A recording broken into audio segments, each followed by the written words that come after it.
संमेलनामध्ये स्वागताची पद्धत आहे आणि सर्वप्रथम स्वागताने कार्यक्रम सुरू होतो। बाजारामध्ये महागडी फुलं, हार, गुच्छ मिळत असतात, परंतु बालगोपालांनी रानावनातून आणलेली आणि स्वतः बनवलेल्या गुच्छाची किंमत ही शब्दात सांगता येणार नाही।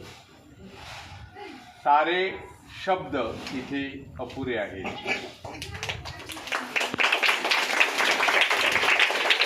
आज आपल्या कार्यक्रमासाठी लाभलेले माझे मित्र श्री यशवंत भोईर व्यवसायाने आर्किटेक्ट आहेत, मनाने विधायक कार्याशी जोडलेले आहेत,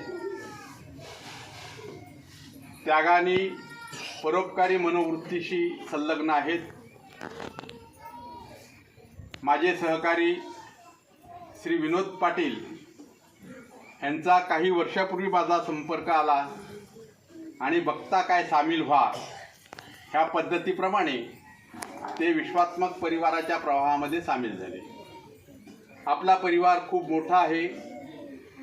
वसई तालुक्यातून सर्वांनाच इथे येणं शक्य नसतं, परंतु अनेक वेळा अनेक प्रकारची माणसं आपण इथे आणत असतो, त्यांचं स्वागत करत असतो, त्यांचे विचार ऐकत असतो। 8 ऑक्टोबरला एक मोठा कार्यक्रम आपण इथे घेणार आहोत। सर्व विद्यार्थ्यांना, बालवाडीपासून ते 8वी पर्यंतच्या सर्व विद्यार्थ्यांना नवीन ड्रेस मिळणार आहेत। त्याच दिवशी आपण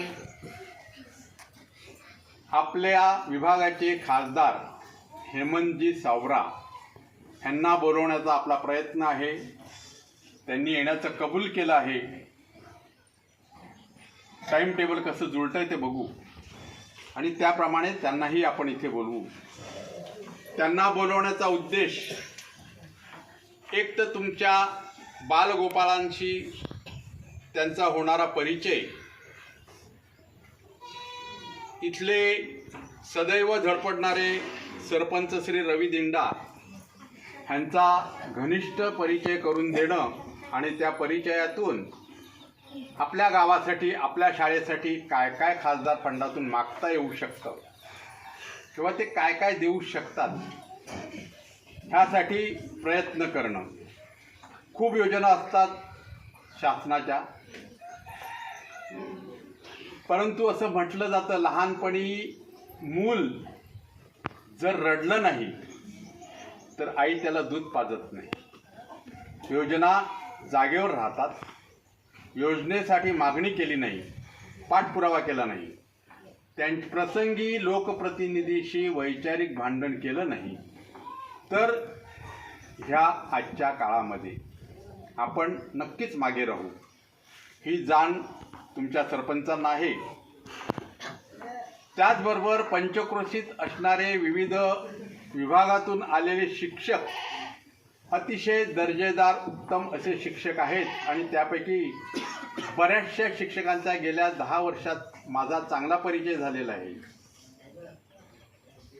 काही ठिकाणच्या शाळांना कॉम्प्युटरची गरज असेल, काही ठिकाणच्या शाळांना किंवा गावांना समाज मंदिराची गरज असेल, पण काही ठिकाणच्या एकशिक्षकी शाळेला त्यांची शाळा गळकी आहे, तिथे पत्र्याची गरज असेल, नव्याने स्लॅब टाकायची गरज असेल, त्यासाठी खासदार फंडातून काही योजना आहे का ह्याचा अभ्यास करणं। अगदी उदाहरण सांगायचं तर भेटवाडी ह्या गावातील, मला वाटतं खोडाळ्यापासून 20 किलोमीटर लांब आहे, दुर्गम भागातच आहे, एक शिक्षकी शाळा आहे। इथल्याप्रमाणेच शीतल पाटील हे सोलापूर विभागातील शिक्षक आहेत, ज्यांची पोस्टिंग इकडे आहे आणि अतिशय दर्जेदारपणे ते मुलांचं केवळ शिक्षण नाही तर त्यांच्या संगोपनाकडेही लक्ष देत असतात। 2-3 वेळा त्यांनी सांगितल्यानंतर मलाही राहवलं नाही। एकदा तर रस्त्यात थांबून शीतल पाटलांनी सांगितलं, ओ नाईक साहेब, आमच्या शाळेतील मुलं ही गरीब आहेत, आमच्या शाळेत 40 विद्यार्थी आहेत, विद्यार्थिनी, आणि त्यांनाही बॅगेची गरज आहे, पावसाळ्यात दूरच्या पाड्यावरून येतात. कित्येक वेळा त्यांची पुस्तकं भिजत असतात.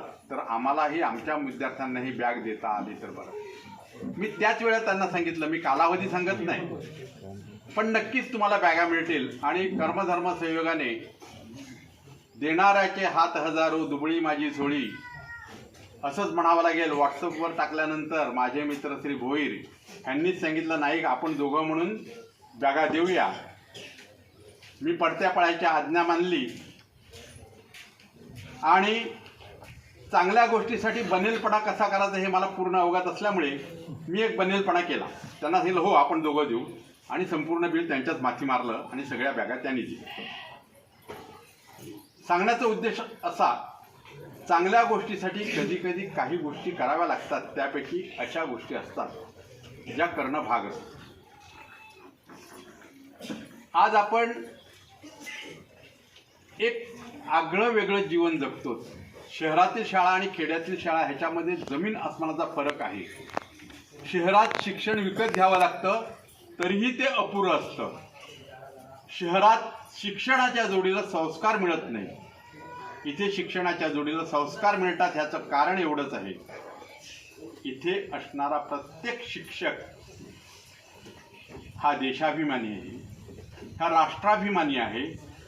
हा त्याच्याही पलीकडे जाऊन माझी शाळा जिल्ह्यामध्ये सर्वार्थाने सर्वांग सुंदर शाळा कशी बनेल ह्यासाठी त्यांचे प्रयत्न असतात. म्हणून तर आपल्या शाळेमध्ये